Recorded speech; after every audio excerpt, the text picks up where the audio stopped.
You're about to join Jerry Parker, Moritz Seibert, and Niels Larsen on their raw and honest journey into the world of systematic investing and learn about the most dependable and consistent yet often overlooked investment strategy. Welcome to the Systematic Investor podcast series. Welcome back to this week's edition of the Systematic Investor Series with Moritz Seibert and I, Niels Larsen, where each week we take the pulse of the global markets through the lens of a rules-based investor. If you're new to the show, let me start by saying welcome, with the hope that this episode will trigger your curiosity and hunger for learning enough to check out the back catalog and listen to past episodes that you may have missed, like last week's episode with Rob, where he had served up a few curveballs for me with topics like Tesla Q1 earnings and the Gamma Hammer. So that was a super fun conversation that I suggest you check out if you had not already listened to it. Moritz, always great to be back with you this week. How are things where you are in Germany? Sunny Saturday, all good. Performance is good. Not yet vaccinated, but it seems the country is getting out of the worst of that pandemic. So reasons to be optimistic. Indeed. Sunny Saturday. I like that, actually. That's a good slogan. What a difference a week can make. And I am actually not referring to the Gates divorce here. It is exactly 1 week after Chairman Powell voted that after the post-FOMC press conference that the Fed had not even begun to discuss raising interest rates, that Treasury Secretary and former Fed Chair herself, Yellen, suggested that the Fed would need to do exactly that. Specifically, she said, it may be that interest rates will have to rise somewhat to make sure that the economy doesn't overheat. And one can certainly imagine that as soon as those comments hit the tape, her phone lit up with calls from various governors and the president of the Federal Reserve. By the end of the day, she walked back the comment, and for the rest of the week, the media was bombarded with quotes from various Fed members reminding they intend to be patient with any rate hikes. And this patience is likely to become more difficult to defend as the economy is operating at a robust pace, with more and more activity coming back online. And next week's release of the Consumer Price Index could prove especially troublesome. Last month, we saw an annualized rate at 2.6%, and that is, of course, more than the Fed's 2% target. And forecast for next week, they're looking for 3.6% annualized. So we'll see how that all pans out. Moritz, always interesting to see what's been going on in your world, so to speak, your portfolio the last month. Anything that you've noticed? I think there's probably plenty of things. So why don't we jump in as we normally do? Yeah, the great trend following run continues, Niels. It is really amazing. It's probably one of the best runs I've ever had, or at least I can remember. I'm up 37.7% year to date. Amazing. Beginning of May. That is amazing. Well done. It was my system. It wasn't me. I just put the trades in that the system spit out. But look, I finished March 3.19. Then April was about 12% up for me. And this month, May, it's 6.45% month to day in May. And unsurprisingly, the grains are a one-way street higher. Bean oil, soybean, corn, soybean meal. It's amazing to just see those markets go higher and higher. When you look at the chart, it looks like this is speeding up. At some point, it has to stop. So I'm already scared of the day when it turns around violently. But I would have thought that it should have, doesn't matter what I think really, but it just moves. Look at lumber. Obviously, in true, as you and Rob have coined the term last week, in true caveman trend following style, I'm obviously long the full position size still in lumber. I haven't reduced any of that thing. I'll just run with it. And it goes limit up day after day after day. So I log on and I go, yeah, this is the day when lumber will turn around. Lumber will do -10 or -15 today. It'll go limit down. Now it opens at 4 p.m. my time, and it takes about 5 seconds and the thing is limit up. Boom. The day's done in lumber. Has nothing to do. And it's one of the reasons why I'm up a bit more than 6% month to date. But all the other markets too, carbon emissions on an amazing run, now worth more than 50 euros per ton. I think not even a month back, it was at about 40. So it's done 20% in a month. And many of the other markets too have very nice trends. Equities, of course, moving higher. Bonds, I think I heard a little bit yesterday when yields dropped and bonds rose. I'm short most of the bonds, not all of them. I think I'm long the BTPs, but most of the other markets, I think I'm short. So it's just a nice time with that portfolio. I'm also happy that I got more positions on again and more diversified in terms of longs and shorts. I remember the period January, February when I was essentially exclusively long positioned, not a single short position on. And I like it more the way it is right now with a couple of shorts, a couple of longs, predominantly long still, but not entirely. And really all the asset classes are in there. So it's just nice to see those markets trend. It's one of those times where you definitely have to say to people, especially if you have clients, you have to say to them that this is important to internalize because you would want to go back and remember this period when we go through one of those periods where you once again have to deal with a drawdown of some sort, maybe a long one, maybe a deep one, and where you start to question the strategy. And it's super important that people experience these strong runs and then make a note of them. But on that happy note, so to speak, not in quite the same caliber, I have to admit, but our own trend following strategy also had a pretty solid start to the month of May. 40 out of 55 markets in the portfolio contributed positively last week. Not surprisingly, it is the markets, or I should say not surprisingly with what's going on in the markets, such as commodities. That's where we saw most of the value being generated. And really across all commodity sectors. And then they were joined, like you, with equities and currencies last week, where we saw some pretty solid contributions. The only sector for us that was down last week and so far this month is really fixed income, and it's pretty tiny. Best market for the week on our side was corn, Dow Jones, and copper, by the way, reached a new high, 10,417 per ton in the early Friday morning London trading. And that's actually slightly higher than the 2011 high. And we've seen 30% year-to-date gains in copper and doubling since March of 2020. I know we're going to talk about more about commodities later, so I'm not going to go more into that. And the worst markets for us this week was really the UK gilts, so the bonds in the UK, German bunds, so the German bonds, and the Nasdaq. But all in all, a pretty strong week. My own trend barometer finished at 48, slightly positive, so it continues to move higher. It's not actually even a strong reading, and that's probably because that the concentration of trends are somewhat, a little bit narrow, at least, according to this reading. And so, yeah, all in all is on that side. On the volatility side, it's been interesting to see the reaction. We saw this very small 1.5% sell-off early in the week in equities. And the VIX actually rose pretty sharply. So there is some nervousness definitely to be seen in the markets. It also shows how sensitive really that a lot of these things are to just a slight degree of market, wouldn't even call it distress, but there we are. And of course, you may wonder what Janet Yellen would have said if the markets had initially rallied. So anyways, the S&P 500 did end up moving higher. It broke 4,200 and it made a new all-time high after the softer than expected jobs report we saw Friday. The VIX during the week actually briefly touched 20, going a little bit higher. 21.85, I think, was the high on Wednesday.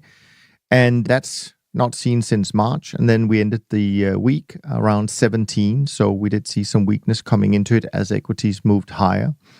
And of course, momentum is pretty strong at the moment. And maybe some of the strategies that we track, and generally strategies are pretty long by now, which means there aren't that much room to add more longs. So we'll see how it all plays out should there be a sell-off and how quickly some of these strategies will take off risk and whether that's going to cause any meaningful volatility. And of course, the Buffett ratio, I think, actually made a new high as well. And it certainly is higher than it was in March 2000, where it made some significant highs. So we'll see. We had a small positive week in our volatility program. So that's all fine. On my own trend following portfolio, where I can be somewhat more specific, month to date up 4.2%.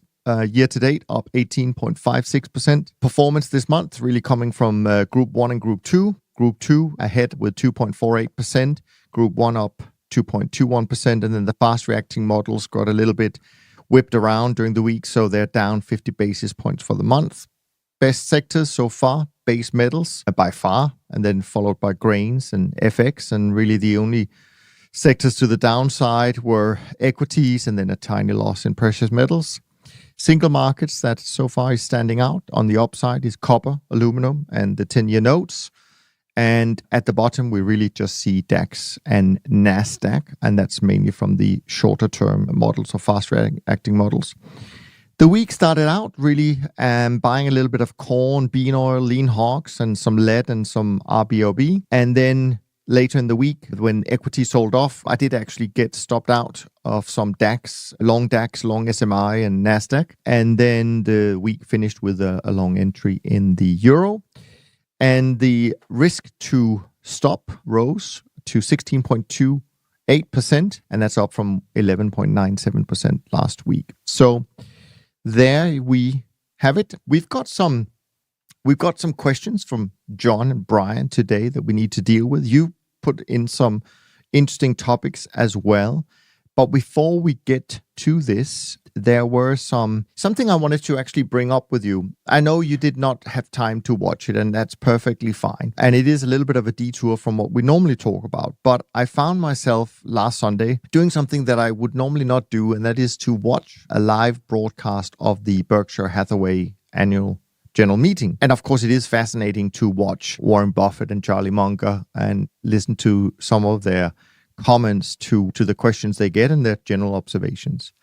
And you and I, and of course the whole podcast, we talk a lot about how really the future is uncertain and how we think the best way of dealing with an uncertain world is to follow rules. And that's why we think trend following is the best strategy you can think of and has certainly worked for many decades. But I think what Buffett did at the AGM was quite interesting, because I think in a similar way, or not in a similar way, but in some way, he alluded to this. He talked about how investors right now who are sure that certain things are just going to continue to work, right? And we know that there are quite a few themes right now where you say, yeah, this is definitely the thing, we should just do that. But then he wanted to, I think, tell some of these, and these are probably newer or younger investors who may not have seen as many cycles as we have. But he did something interesting in order to illustrate that the world does change, and you can't really be sure that what you think works well today and will be the winners of the future will actually be the winners of the future. And the way he did that, to make a long story short, was by pulling up two slides. And the two slides are similar in one way because they show the 20 largest companies in the world, but they show them at two different times. So the first slide he showed was the 20 largest companies in the world at the end of March this year. And it's dominated by US companies. I think 13 of the 20 are US-based companies. There are a couple of Chinese companies, a Korean company, a French company.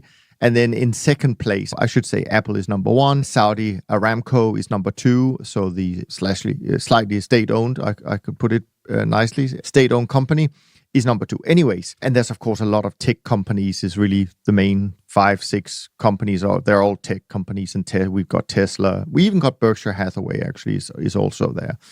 But anyways, he shows this, and he shows this list of the largest companies in the world only a month ago. Then the next slide is also the largest 20 companies, but this is from 1989. On this slide, it is mostly Japanese companies, and a lot of them are really banks. Very few US companies, one Dutch company, that's it. Not even a single Chinese company. And I think what he wanted to illustrate is that if you had invested according to what you saw in front of your eyes back in 1989 about the winners and how they are going to dominate the world, you'd be very disappointed nowadays because none of those 20 companies made it to this year's list. And I think that was a nice way of illustrating this thing about how unpredictable the future is. And so, yeah, just wanted to bring that up because I think it ties into a little bit about what we talk about.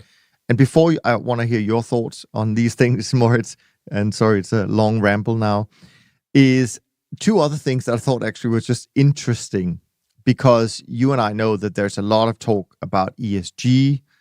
Even in our world, we have to fill out forms and all of that, talking about whether we are ESG compliant and all of those things.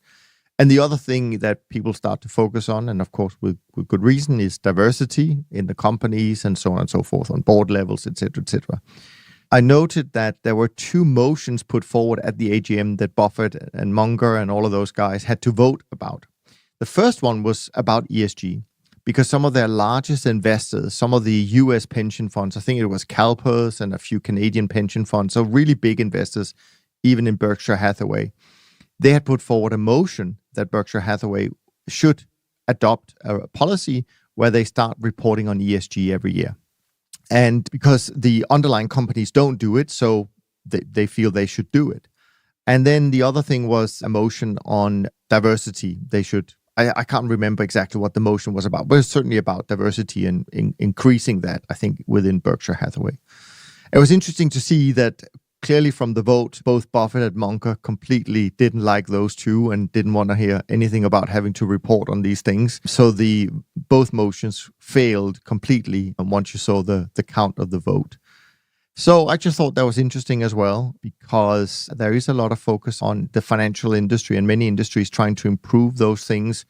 But clearly here is one of the biggest companies in the world, certainly one of the biggest investment companies in the world, not wanting to deal with that kind of issue. That was my long ramble. Moritz, are you still there? Yeah, yes, I am still there.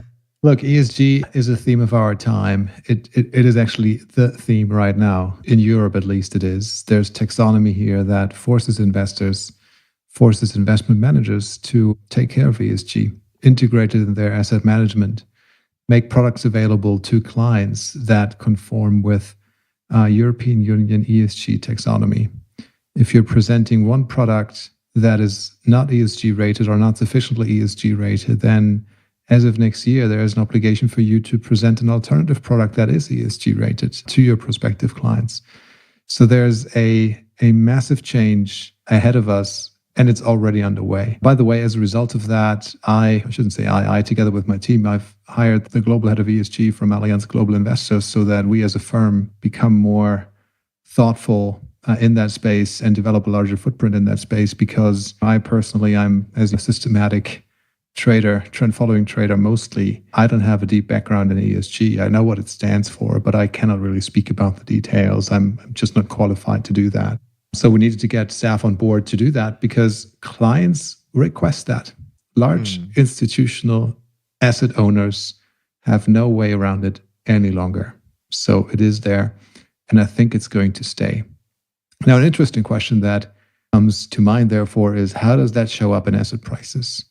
And again, I didn't do a deep dive analysis, but when you look at some of the reports, obviously the people that have ESG products to sell, they say this is a better investment process. Being ESG minded either improves your returns or reduces your risk. It may reduce your risk because you're spotting a company that has a governance problem, for instance, earlier, and therefore you exclude that company from your portfolio. Maybe Wirecard is such an example. I don't know. Not every ESG investor had Wirecard excluded from its portfolio, but some had it excluded. And obviously, if you're not long Wirecard when it goes from 120 to 0, that's a great thing.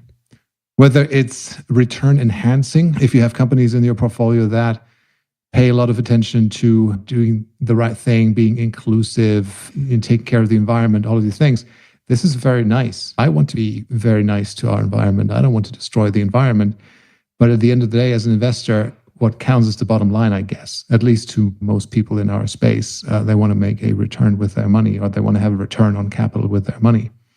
And it seems also to be the case that, at least over the past years, as ESG has become such a big theme, a lot of money has been allocated to that space. And simply because of that flow into highly ESG rated stocks, those stocks have outperformed stocks which didn't have as high ESG ratings, right? Because they were in high demand and the other stocks were not in high demand.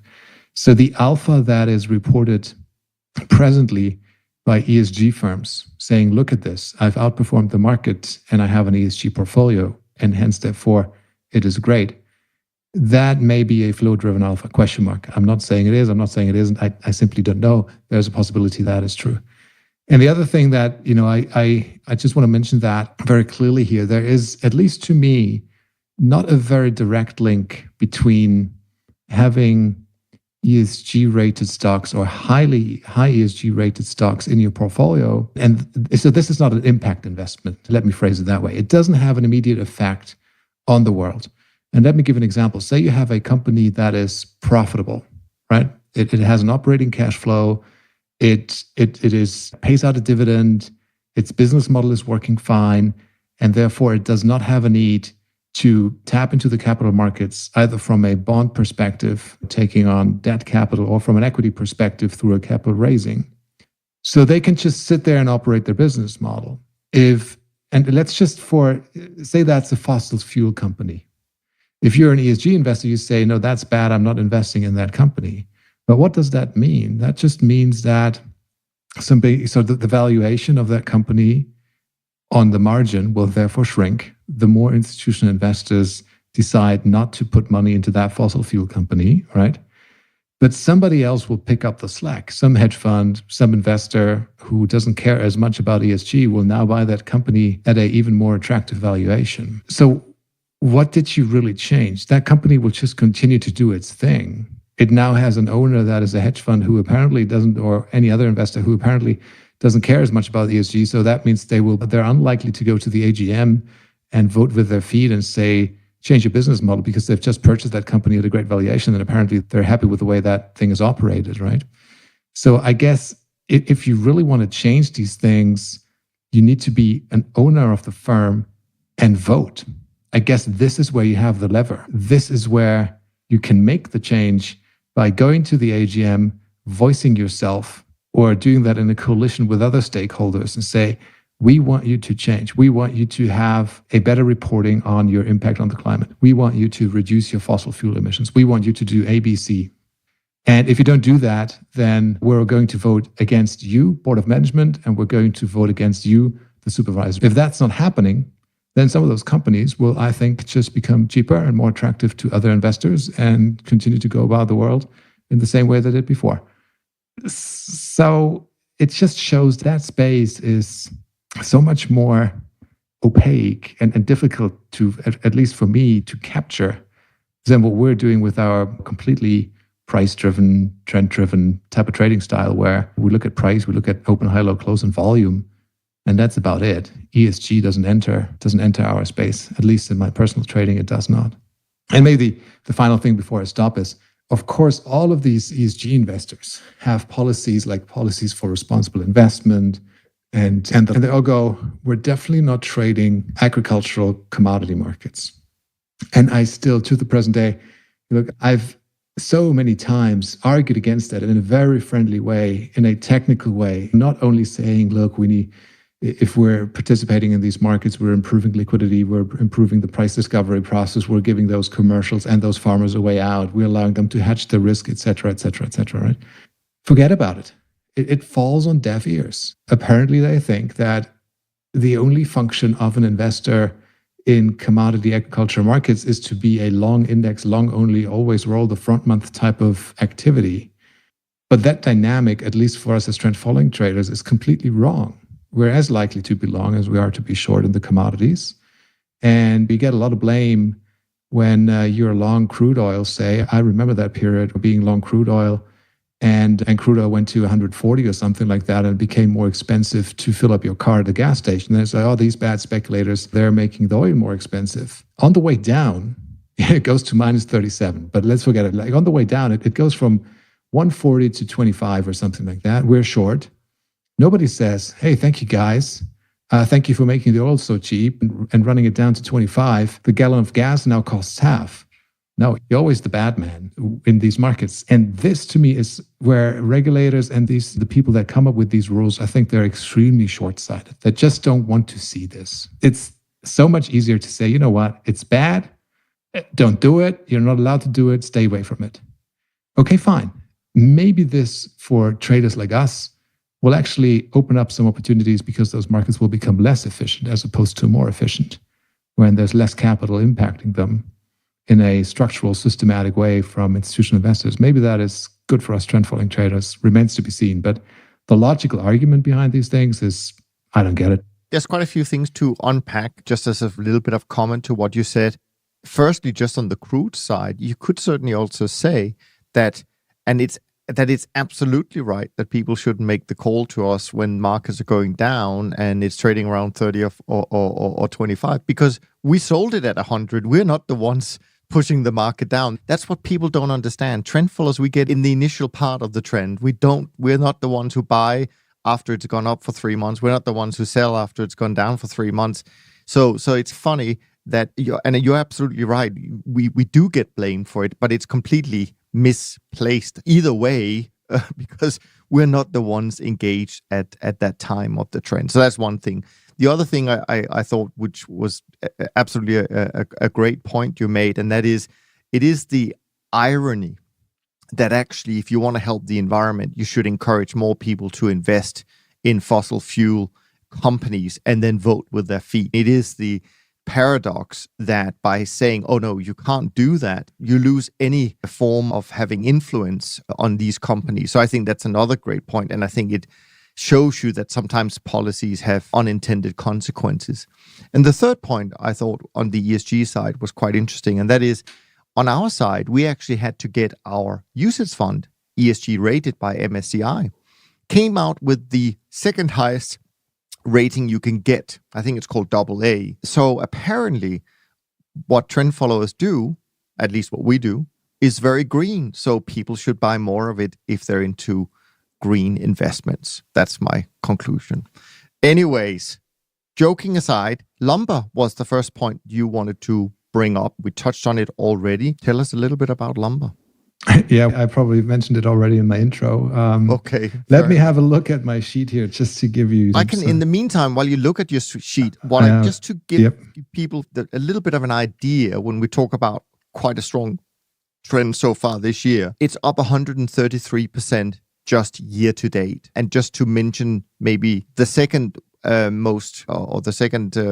biggest run up in a commodity this year, at least in the sort of main ones that I look at, is things like ethanol up 70%, and then you get the lean hogs about 52% year to date.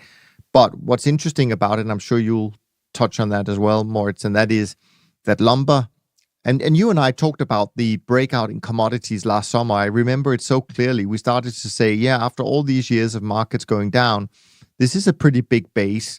Now it's starting to move higher. This could be interesting, not knowing that it would be such a strong return driver, especially because commodities actually have been a drag on a lot of portfolios in recent years. And you and I all often get the question of people saying, okay, but if a market hasn't made money for 5 years or 10 years, why don't you just kick it out? I think what we've just witnessed the last 9 months is a really good answer to that question. So anyways, did you find your notes on lumber, or did we already talk about it? Yeah, no, I just wanted to mention when I got into that trade. I have it here. I entered the trade on the 2nd of December last year at a price of 252.2. Do you know what the low was during the summer? I think it was. I can look it up. Definitely less than 200. Maybe you can look it up. And so essentially from that point onward, it's just a one-way street higher in lumber.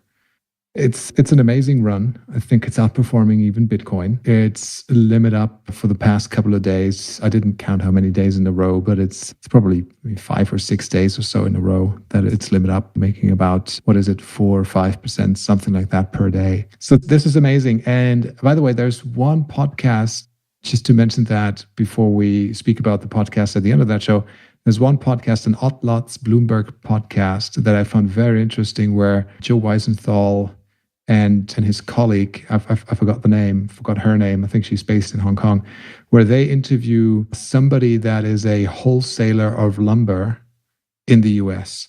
And he explained very clearly and very nicely why the lumber market reacts the way it currently reacts. It has to do with a lot of the wood coming to the US from Canada, and Canada has initiated policy whereby there's regulation.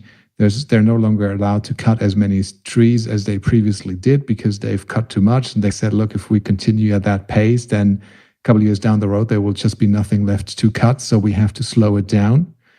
And then obviously during the COVID pandemic, people had it completely on the other backwards in a way, saying this is going to be, in air quotes, the end of the world. Nobody is going to be building any houses. So we don't need the wood, right? Nobody was ordering it. And now all of a sudden you have that housing boom and people moving to the periphery and getting a second home. And it's the same here. In Germany, the price of lumber is super, super high, probably in Switzerland too. China is buying it. So it's this perfect storm where everybody, like the wholesalers of lumbers in the US, they're caught short. They don't have enough. They can't deliver it. Their only way is to use the futures contracts and pay whatever price the futures markets demand so that they can get their hand on lumber and continue with their building projects. Otherwise, there's penalties if they don't finish the house on time and stuff like that. And the sawmills, they're obviously having a great time because on the podcast, they said they didn't really make a lot of money for the prior years, but now they're making it in true trend following style, right? And now there is this year that pays for the many losing years or the many mediocre years they had in the recent past. So I just found this podcast interesting because it allows you to take a deeper dive into how the lumber market works and how that future markets work and how the structures are from the firm that actually operates in Canada and cuts the tree to transportation, the cost of transportation in rail cars, on trucks, the wholesale industry, until finally your floorboard gets put into your home.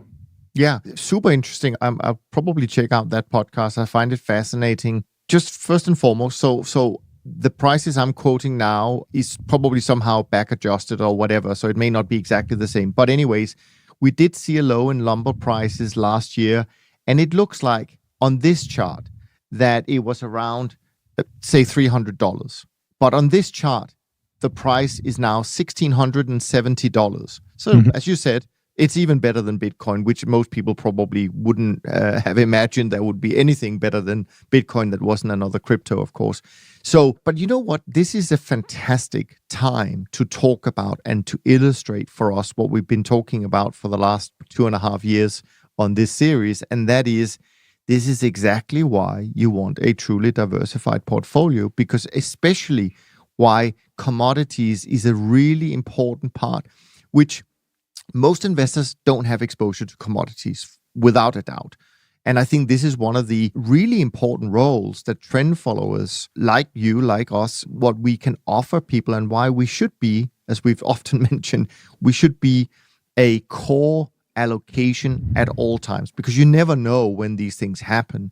But it is an exposure that most people just can't get or won't get and probably shouldn't get because it's a highly volatile market. So if you don't know how to size your trades and all of that good stuff, then it can be quite the roller coaster. So I think this is a fantastic example. I'm glad you brought it up. And from one sea to another, because I see the next one you brought up has something to do with crypto. So yeah, well, I just wanted to mention that now there is a smaller sized Bitcoin contract on the CME. I think it listed on Monday this week. I may be wrong there, maybe the week before, but very recently, it's now 1 Bitcoin in terms of contract size, whereas the previous Bitcoin contract, which still exists and is more liquid still, is 5 Bitcoin per lot. So 5 Bitcoin at 60,000, that is a $300,000 notional contract. It's very margin intensive. I've mentioned that before in that podcast for the reasons of volatility and the risk of that thing gapping, et cetera, et cetera. But with that smaller contract, I think which by the way, has launched very liquid, came out of the gate and thousands of contracts traded, 4,000, 5,000 contracts, something like that. So it has met some demand.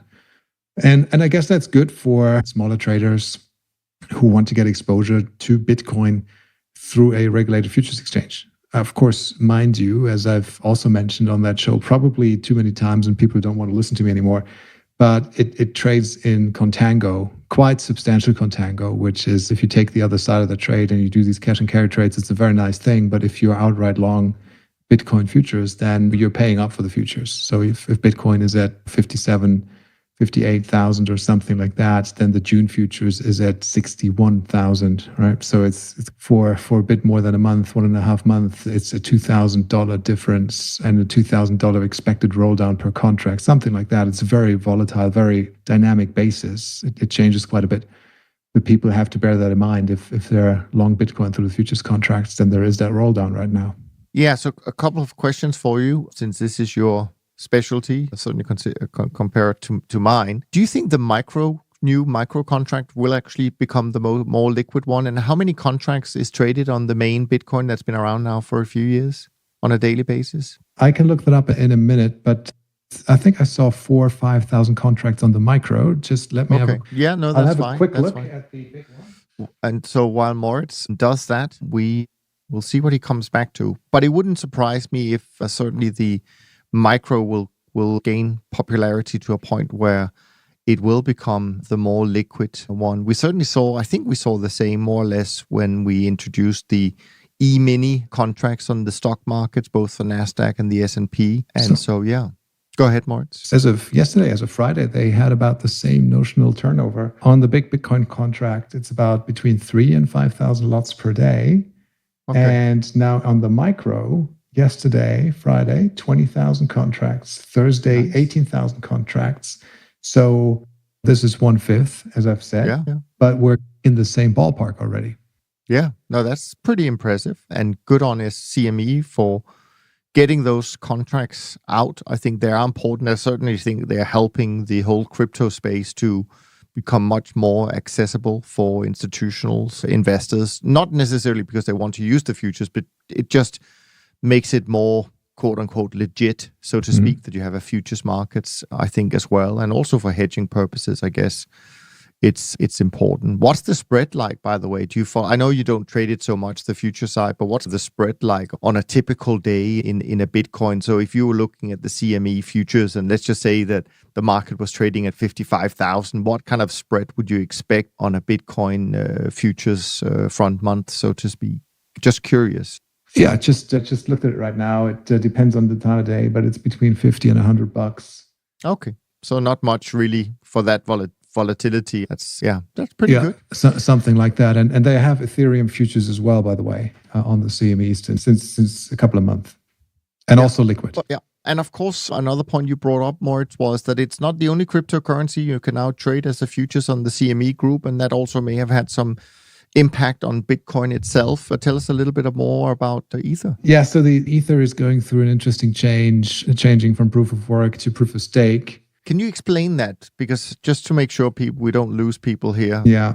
So Bitcoin is, for instance, a protocol that is based on proof of work. You have to do the work, spend energy, essentially, spend power to solve a complex mathematical problem.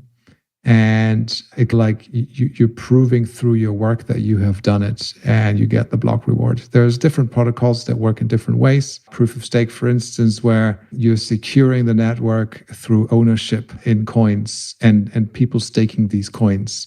That is a more, say, energy efficient way of doing things because it doesn't require the proof of work mining process behind it, but it has impacts on network security.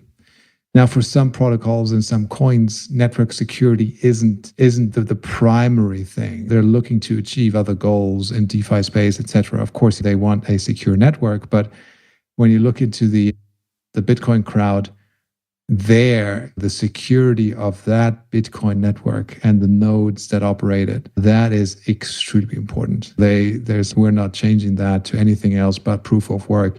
We want that to be every transaction that happens on the blockchain. We want that a final permissionless settlement. It's irrevocable.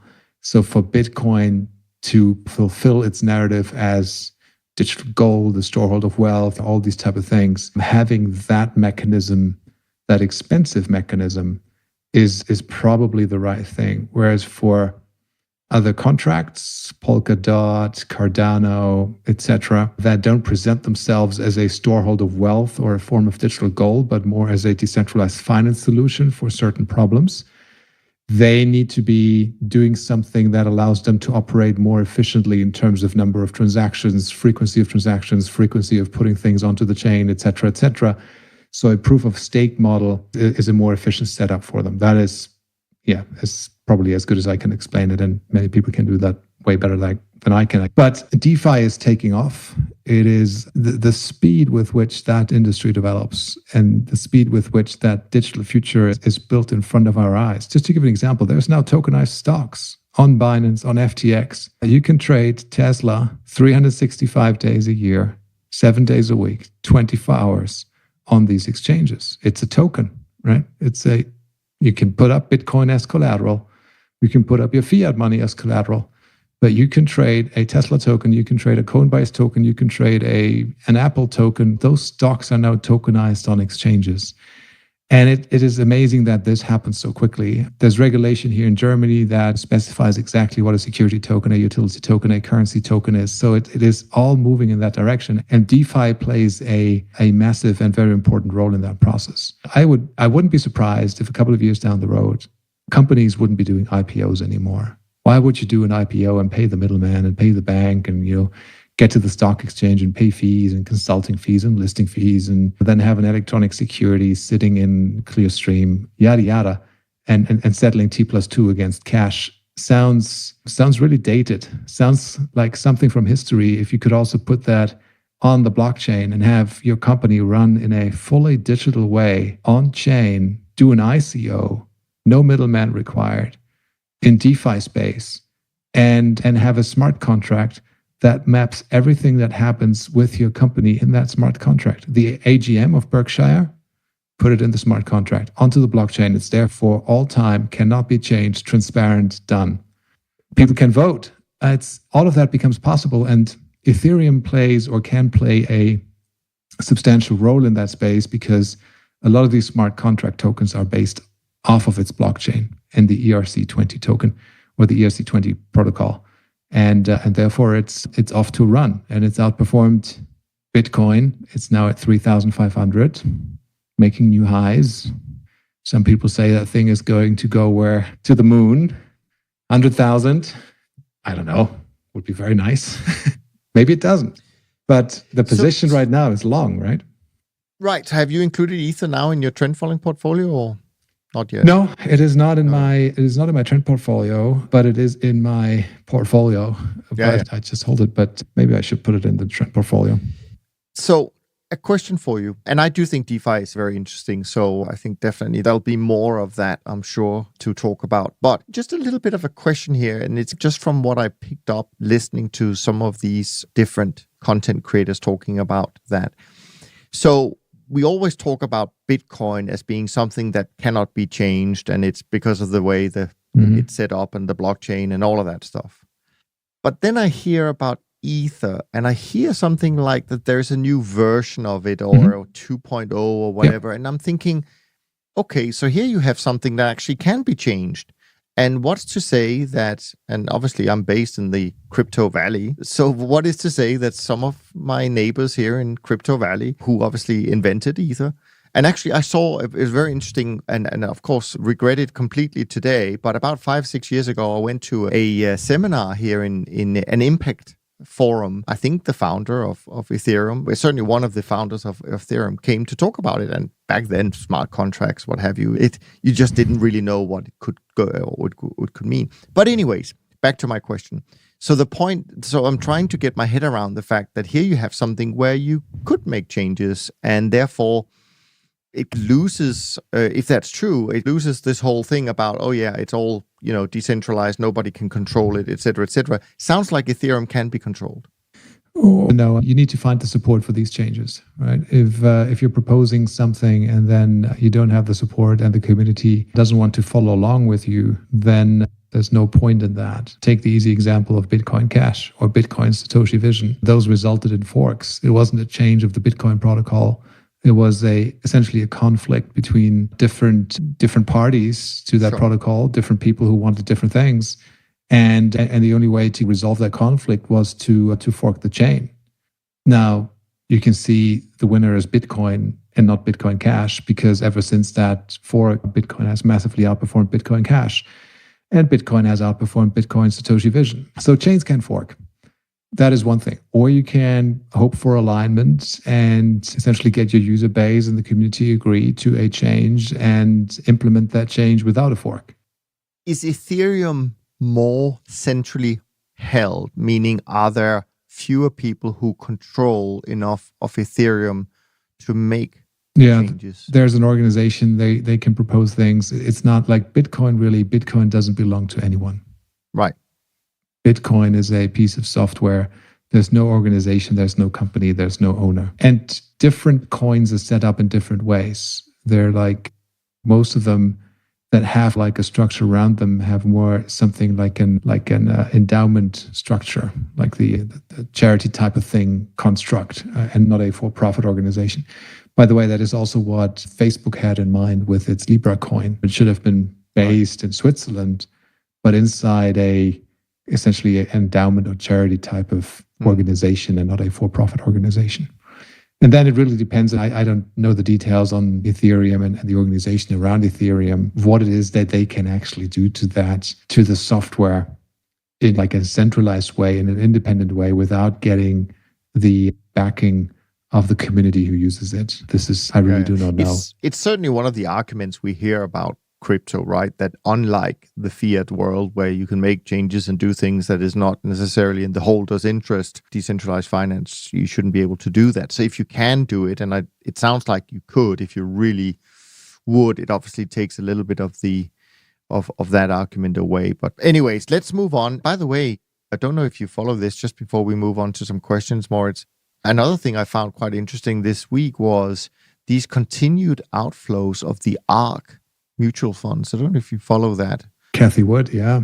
I haven't looked at the chart. I don't know what the numbers is, but I picked it up on the Bloomberg news channels that it's, there are outflows. The only reason I mention it is actually going back to this debate, passive versus active, right? And where flows becomes really important and where it becomes indiscriminate selling when you have flows that goes out. And it's just an interesting thing because it's not something that we've seen a lot of yet in this space, but with things like the ARK funds and their enormous growth and so on and so forth, it's interesting if they are now seeing, even despite the markets making new all-time highs, they're seeing significant outflows. And I think actually one of their main funds, the $20 billion fund, is down like 30% so far this year. So interesting times.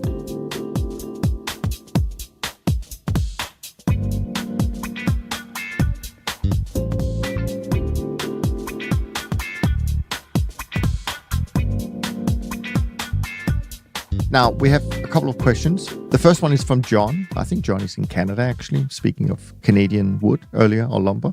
And this is for you, Moritz. Can you talk about the methodology used to select the contract month you trade and when you decide to roll? Rob has detailed blog post about choosing contracts and how a roll affects both open positions and his historical price series.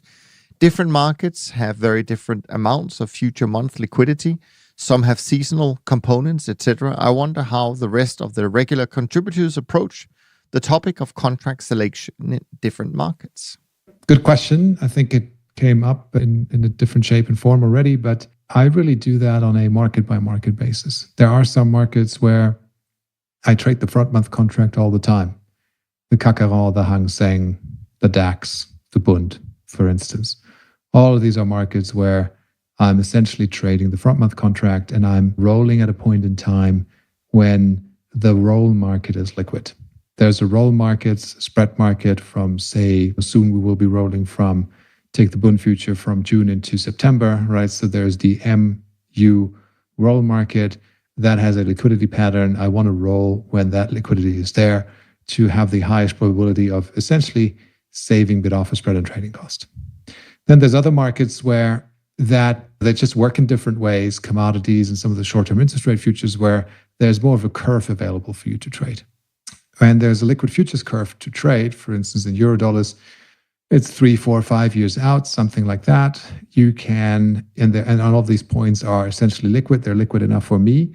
You can point your trading strategy to a different point off the curve or on the curve if that is what you want to do. A Eurodollar futures contract that is, say, DEC 23 or DEC 24 is going to be more volatile than the Eurodollar futures contract of DEC 21. So if you want to trade less size and if you want to point to a different duration point on the curve, to a different forward point on the curve, then you can do that there. Commodities, different thing, because now we're entering the space where there is a more dynamic futures curve that's also impacted by seasonalities. Seasonal contracts, so the grains, for instance, are seasonal, right? Old crop, new crop. Energies, seasonal, some of them at least. Natural gas, the most famous one. Cotton is seasonal. Some of the meat markets have seasonalities. So if you don't want to be impacted by seasonality effects, the Widowmaker, for instance, March, April in that gas, the things like that, then you may want to be exposed to them, but you may also want to make a conscious decision to say, you know what, I'm not really interested in seasonality effects, and therefore I'm not rolling from old crop to new crop in the grains. I'm rolling from like the same crop calendar, and I'm leaving the contract out, which would essentially make me cross old crop versus new crop. So that is something that I think is at least worth thinking about and seeing what that does to your historical results, whether it reduces volatility. I think it should. And then finally, things like if you have these liquid curves, take for instance crude oil, most of the liquidity is in the June and DEC contracts in the crude markets, right? So that's M and Z. And you can very easily trade DEC 23, DEC 24 crude oil. It's no problem. So, but there's crude oil is on a monthly expiration schedule. You could also just roll your exposure every month and go front month to front month to front month. And that, yes, gives you the most direct exposure to flat price, the spot market. But again, you could also test what does it do if you're rolling from M to Z and from Z to M, and only 2 rolls per year as opposed to 12. It saves you transaction cost, it saves you bid offer. And as far as the big trends are concerned, you'll probably pick them up as well. So I do a mix, for instance, in crude oil. The way I decided to look at these markets is to say every one of these futures contracts, I can treat them as a market by itself. Crude oil is no longer crude oil. Front month crude oil is one market. Second month crude oil is another market. Third month crude oil is yet another market. 12-month crude oil is another market. So you can create, if you wanted, I'm not doing that, but you can easily create 48 crude oil markets. And to stick with that example, you could trade 1/48th of the size in each of these markets. And you would pick up different trends because the longer end of the curve will react differently than the short end of the curve to, for instance, changes in what the inventory is in Cushing, Oklahoma, for instance, right? And what the draws are and these type of things. So it makes sense. And what I also do is, depending on the position that I have, I want to have a look at the curvature of that futures curve. If I have a long position, I like being long markets that are in backwardation. And if they are in backwardation and I can detect the greatest amount of backwardation, the greatest amount of positive roll yield, normally at the short end of the curve, then that is essentially where I want to be. If I am short, then I like markets that are in contango. And then I would go and see, okay, where is the annualized contango the greatest at the point in time that I want to roll my position or enter the position. And I may therefore then trade that point. So It really is a market by market type of thing. Yeah, we actually had that question last week from Alfred about backwardation and contango and how that might affect trends and so on and so forth. So that's super useful. And by the way, if anybody wants a reminder of how a futures contract can trade differently in front month and even compared to the second month, all they need to do is to go back and look at what happened to crude oil last year in February, March time, because it was really only the front month that went negative. The other ones, I don't think they did. So yeah, very good, Moritz. Now, the last question today is from Brian, and you're going to love this, Moritz. It goes like this. Hypothetically, if you need to get your boss up to speed as quickly as possible on Bitcoin crypto space, and they're willing to put in the work and time to get there, what topics should they look to gain knowledge in, and what blogs, books, article, podcast, websites would you point them to, and in which order? And before you answer, Moritz, maybe if you could do me a favor, just mention a few, but if you could email them to me, I'll make sure that our producer puts them in the show notes so that people actually can go and check out some of these resources if there's a good book or something like that you mention. So this is, don't laugh at me. I never read a book on Bitcoin. I don't even own one. I don't know how many there are. I'm sure there are many books on Bitcoin. Well, there is the Bitcoin Standard, right? That's a lot of people refer to that as a book you would want to read, but clearly it hasn't prevented you from. Exactly. I don't own it. It's like trend following. You don't need to know much. You just need to follow certain rules. Yeah. Right? Yeah. The internet is full of things. I would recommend a website called, I think, Coin Metrics. And there's a person there, Nick Carter, who writes a lot about Bitcoin. And I think he does it in a very good way. So, and then there's all these blogs out there on medium.com and the Coin Metrics, and they make reference again to other papers and other articles. I'm not sure if I would submit the Satoshi white paper to your boss and have him read that. I think at some point he or she should read it, but it probably isn't a good entry into the space. I would more start with what is a blockchain and what does it do and what actually is a block? What does a block contain and how does a blockchain work? And how can that be permissionless and how can that be decentralized and how can cryptography make sure that it stays that way? So yeah, this is probably how I would start. I didn't have a schedule when I started learning about Bitcoin. I had friends in the mining space and they pointed me to some interesting stuff and I thought they were nuts. In 2013, when they were like telling me to buy Bitcoin, I did not buy Bitcoin because I thought they were nuts. And I thought something bad has happened to them. They're now becoming criminals and they're doing that weird thing with a cryptocurrency that nobody needs and nobody wants. 7-8 years later, my opinion has changed, right? So at some point, I tipped my toes into the water and bought some of that stuff. And obviously that's been very good. And then once you have a position on, you start reading about it. And at the very beginning, I didn't understand the thing, to be honest. Yeah, it's a blockchain and it's probably going to go to zero and who knows how that thing will work. So, and I didn't spend much time on it, but then it became more expensive and created a bigger following. And that made me curious and nosy and I wanted to understand it a bit better, at least to the point where I can have a somewhat civilized conversation around the topic and not be completely clueless. So, absolutely. Yeah. You certainly enlighten a lot of the listeners when we talk about these things. And the other thing I just want to say, and I think there's a great answer, Moritz. The other thing is that what I also love about seeing you and Jerry trading Bitcoin as a trend follower is the fact that, as we often talk about, we don't really need to be experts in any of the markets we trade if we use futures and we follow rules. And one of the things because one thing that Jerry often reminds us about is that we shouldn't be skeptical, but on the other hand, we shouldn't fall in love with any positions, any markets. And of course, the crypto space, to a certain extent, it is a little bit of a religion, if I can put it that way. There are some people who swear to it and they swear that nothing else is going to be working in the future and all of that stuff. And what I like about the approach we take as trend followers, I know you have two different approaches to it, but at least the approach we take as trend followers is not to get too close to it. And if it goes to the moon, great, we'll be there.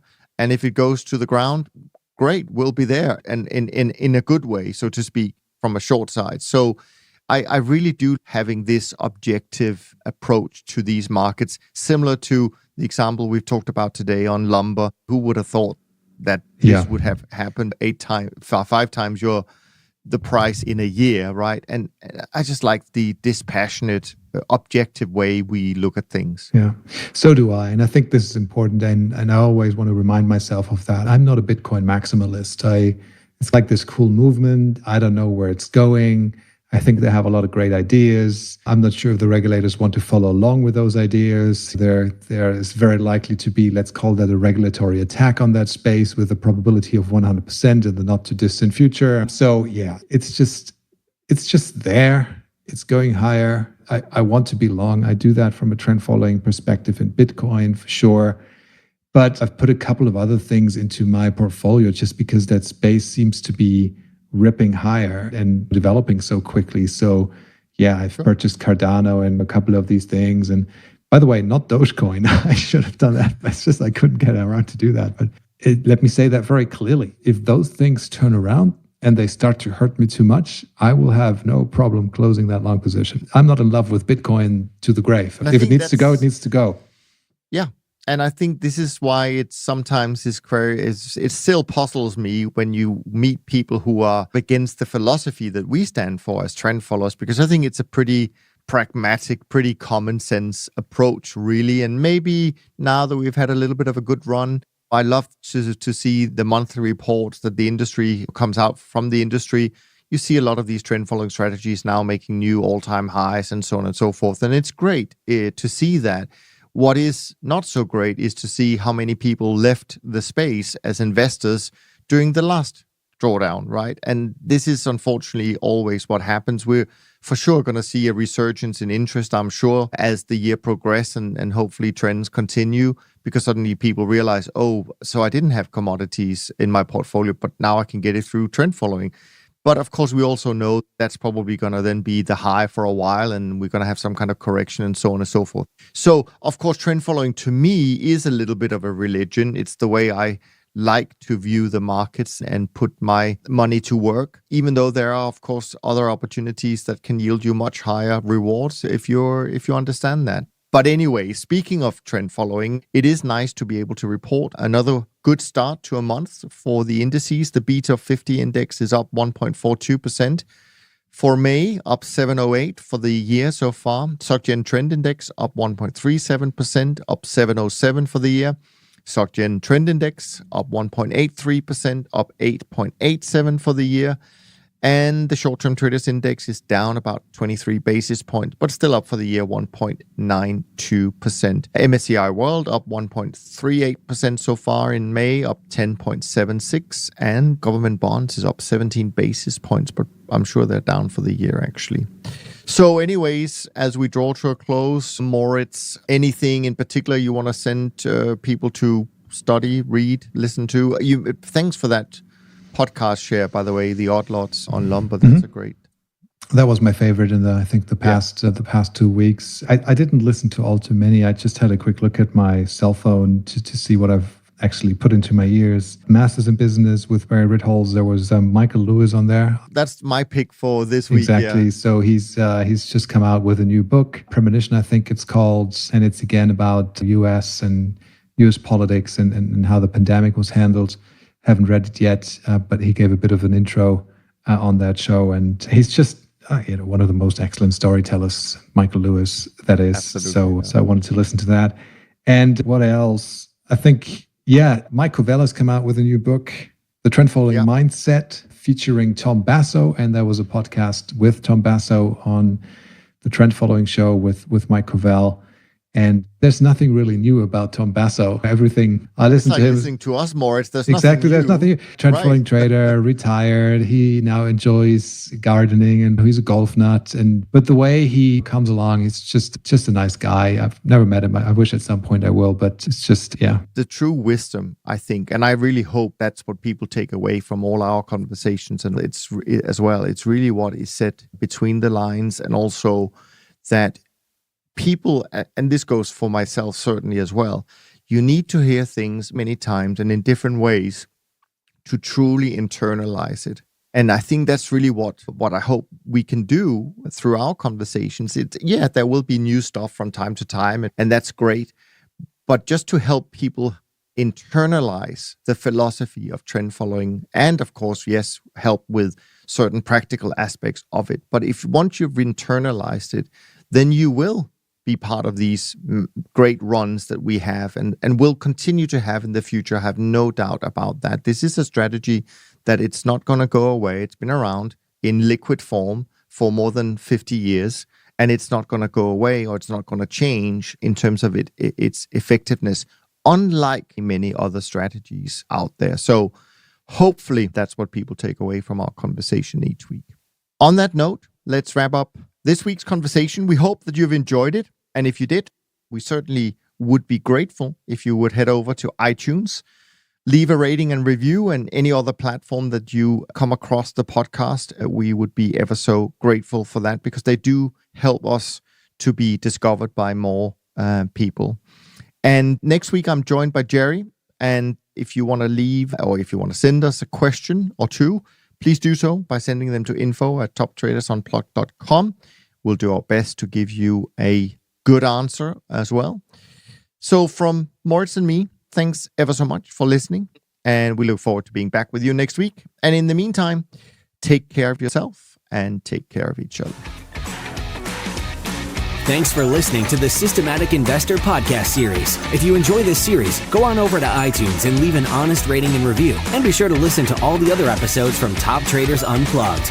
If you have questions about systematic investing, send us an email with the word question in the subject line to info@toptradersunplugged.com, and we'll try to get it on the show.